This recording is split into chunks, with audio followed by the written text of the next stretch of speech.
la ley establece que los centros educativos, o sea, tanto colegios como universidades, no pueden impedir la prestación del servicio y no pueden impedir el rendimiento de exámenes a los alumnos por falta de pago.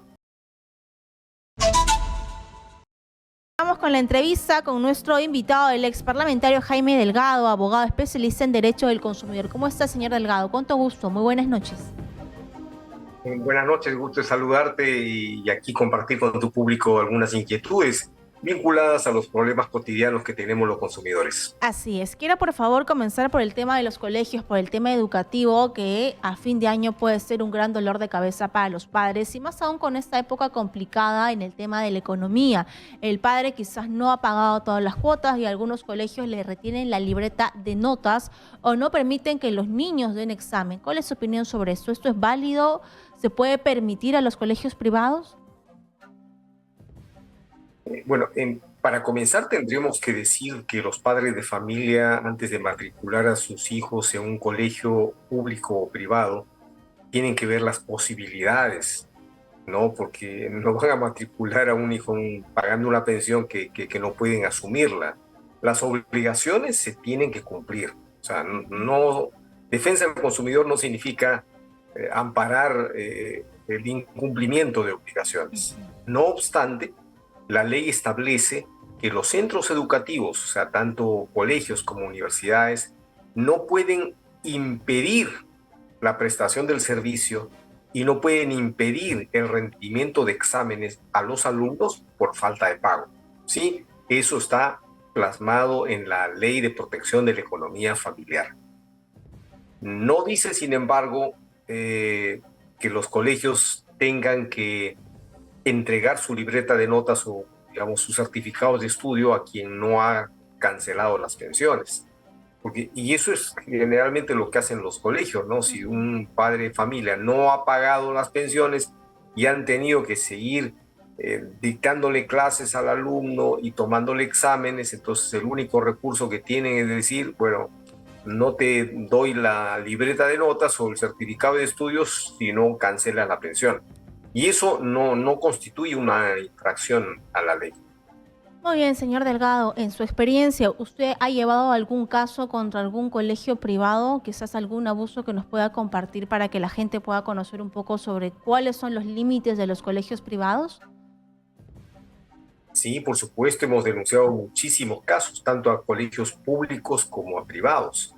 En los públicos, la educación es gratuita y lo único que se puede cobrar, siempre que los padres lo acepten, es la cuota por asociación de padres de familia. Pero muchas veces los colegios impiden la matrícula o condicionan la matrícula al pago previo de esta cuota de APAF. Eso es ilegal. Y en los colegios privados sí hemos denunciado muchas cosas, por ejemplo, el caso de discriminación, ¿no? Que si no presentas la partida de matrimonio civil y tu hijo es legítimo, entonces no te puedes matricular. Eso me parece Es grave, ¿eh? descabellado realmente, Claro. ¿no? Muy bien, ahora también se vienen las fiestas de fin de año, el consumo va a incrementar por diciembre, ¿no? Las fiestas de Navidad. ¿Cuáles son los casos cotidianos donde usted ha tenido que ejercer la defensa frente a los derechos del consumidor? ¿Cuáles son estos problemas que se repiten cada año? Bueno, en primer lugar, uno tiene que saber administrar sus recursos en fin de año, ¿no? La idea no es despilfarrar los recursos regalando lo que uno no tiene. Entonces, una buena planificación de los recursos es muy importante. Por otro lado, se exacerba el consumo en estas Sí. épocas, ¿no? Y la fiesta de Navidad y los panetones y los chocolates que no son chocolates, sino puras grasas hidrogenadas y azúcar. Esa es una campaña muy exitosa, vale la pena mencionar, porque era típico que en estas fiestas de Navidad todo el mundo venda como chocolate unas barras que no eran chocolate. Para que se llame chocolate tiene que tener por lo menos 35% de cacao, de los cuales 18% debe ser manteca de cacao. Pero la mayoría vendían esas barras para taza de chocolate de a sol, 2 soles, que en realidad no es chocolate, ¿no? Entonces nosotros presentamos como 4 denuncias y se obligó a retirar la mención y la palabra chocolate a todo lo que no era chocolate en realidad. Ahora le llaman eh, algo como, digamos, barra de taza de sabor a chocolate o cosas Sí. así, ¿no? Pero ya no puede ser llamarse chocolate. Así es, pero también hay muchos problemas frente a los derechos de los consumidores con estas compras por internet, ¿no? Hay ferias, hay varios nombres comerciales que se ponen porque saben de que la población consume. ¿Cuáles son mis derechos cuando compro por internet? Sé que mucha gente lo hace porque no tiene el tiempo para ir a un centro comercial o porque es una persona vulnerable que no quiere exponerse a contagiarse con el COVID en un gran conglomerado. ¿Cuáles son mis derechos a conocer, por favor? Bueno, en primer lugar, que lo que se presenta como tal se cumpla, ¿no? Porque muchas veces se presenta algo que cuando uno lo recibe por internet no es exactamente lo que se Ujú. anunciaba. Me refiero a cosas tan sencillas y tan básicas como pedir una hamburguesa.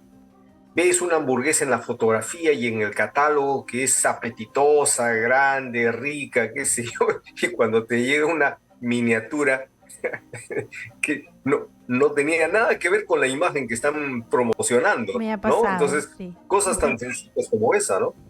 Y por otro lado, claro, el incumplimiento en las entregas, ¿no? O sea, ha sido muy frecuente que la gente, sobre todo en épocas de pandemia y la primera etapa de la pandemia, la principal causa de reclamación era que uno pedía, uno contrataba online y nunca le llegaba el pedido, ¿no? Y pasaban 2, 3, 4 semanas y no le llegaba. Bueno, ahora se ha regularizado un poco eso, ¿no? Pero antes fue un problema. Muy bien, señor delegado. ¿Le parece si es que habilitamos líneas telefónicas y la población le comparte uno o que otro caso para que usted le pueda dar quizás una Pues guía en su expertise como abogado experto en los derechos de los consumidores? Habilitamos líneas telefónicas al 251-9422 y el 467-4499. Atención padres de familia, amigos del volante. Si han tenido algún problema con un colegio público o privado, si han tenido problemas quizás con esas compras por internet o este problema con la reprogramación de los viajes, como el caso terrible que pasó con la empresa aérea LATAM. Ese día fue un día fatídico que muchas personas han visto perjudicadas. ¿Cuáles son los derechos ahí de los consumidores y los usuarios de estos vuelos? bueno, aquí hay una responsabilidad seria, ¿no? Sí, Porque en qué realidad con horrible. la suspensión de los vuelos, tanto de salida como de llegada, mucha gente que se quedó varada en otros países y las empresas tendrían que haber asumido los costos, pues, de estadía, ¿no? Su hotel, su comida, su movilidad, porque imagínate, te hiciste supuestamente una escala que tenías que ir de, no sé, pues, de Panamá a Lima, pero hiciste una escala en Bogotá y te quedaste varado 2 días, ¿no? Entonces hay gente que está reclamando porque nadie se hizo cargo Ujú. de su situación y no te ibas a quedar pues en el aeropuerto 48 horas, ¿no? Hay Fue algunas terrible. líneas que sí han asumido los gastos.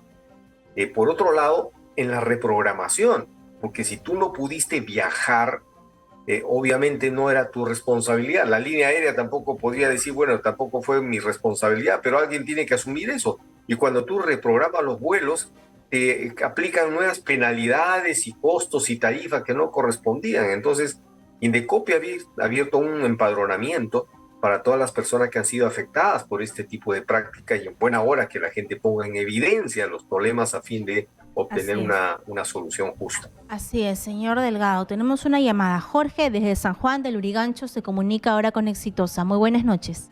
Muy buenas noches, muchísimas gracias por la respuesta. Sí, soy San Juan de Miraflores. San Juan de Miraflores. Al doctor, muchísimas gracias por la respuesta. Doctor, siempre lo veo en TikTok y había un tema sobre la cebollita china que era de color azul y eso. ¿Me podría explicar, por favor? Hasta ahorita ya no puedo comer cebolla china hasta tener la certeza de que sea una cebolla china de una calidad. ¿Me podría explicar un poquito de eso, por favor? Muchísimas gracias. Gracias, don Jorge. Bueno, efectivamente, ¿no? Nosotros habíamos recibido de parte de nuestros seguidores una denuncia sobre la compra de cebollita china en un supermercado, ¿eh? Inicialmente nos enteramos por la compra en un supermercado con unas manchas azules. Entonces yo dije, bueno, pero ¿de qué serán estas manchas azules? Consulté con un ingeniero agrónomo, con el ingeniero Luis Homero, y fue el que me dijo, mira, esto es típico de una sustancia agrotóxica que es el mancozeb, que la usan a diestra y siniestra en los campos de cultivo para combatir las plagas. Entonces, sobre esa base es que envié esta muestra, no esa muestra, sino que compramos del mercado mayorista de Santa Anita nuevos productos que tuvieran esas manchas. Las mandamos al laboratorio y, oh, sorpresa, encontramos más de 5 sustancias tóxicas. Y efectivamente, por los mercados donde tú ibas, encontrabas la cebollita china con esas manchas azules. Entonces, ese video se viralizó, pues tiene como 5.300.000 Claro, aquí también vistas. lo Y tocamos la en gente, Exitosa. la gente preocupadísima, ¿no? Pero esta es la punta del iceberg. En realidad, gran parte o la mayoría de productos que nos llega todos los días a nuestros platos, estoy hablando de frutas y verduras, tienen altos niveles de contaminantes. Por eso es que nosotros ya hemos anunciado, ¿ah? Yo he dicho, WOM, Metro, Plaza Vea, Vivanda, Totus, Macro, Minca, prepárense que próximamente vamos a ir a comprar productos de sus establecimientos y los vamos a mandar a analizar a laboratorios acreditados, porque suponemos que ustedes tienen que cumplir con rigurosidad los controles y la selección de los proveedores para garantizar que sus productos son aptos para el consumo humano, porque un producto, de acuerdo a ley, que supere los límites máximos de agrotóxico es considerado no apto para el consumo humano. Y las propias investigaciones que ha hecho el Servicio Nacional de Sanidad Agraria, el último informe de monitoreo del año 2021, sobre un análisis que han hecho de más de 3.700 muestras a nivel nacional en 24 regiones del país, el 87% de los pimientos no es apto para el consumo humano. El 77% de los tomates no es apto para el consumo humano. Entonces la cosa es extremadamente grave. Señor Delgado, cuando usted haga esa investigación, bienvenido aquí a Exitosa. Bienvenido. Tenga usted una ventana siempre confiable, una ventana amiga para que la población sepa.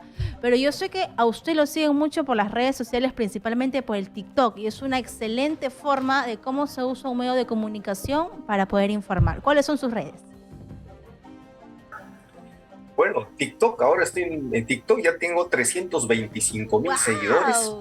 Bravo por eso. Gracias a TikTok ahora que uno tiene la posibilidad de llegar directamente al público y procuro publicar todos los días. Digo, procuro porque es todo un trabajito a pensar de qué vas a hablar. No puedes salir a hablar tonterías, ¿no es cierto? O sea, tienes que generar contenido. Pero yo estoy muy feliz con TikTok y muy feliz con mis seguidores, tengo mucha interacción con ellos y los seguidores son los que me van proveyendo de temas, ¿no? Entonces, una retroalimentación importante. Así que fundamentalmente ahora estoy en TikTok, aunque tengo también Instagram. Jaime Delgado, Twitter, correcto, así lo encontramos. Jaime Delgado Oficial.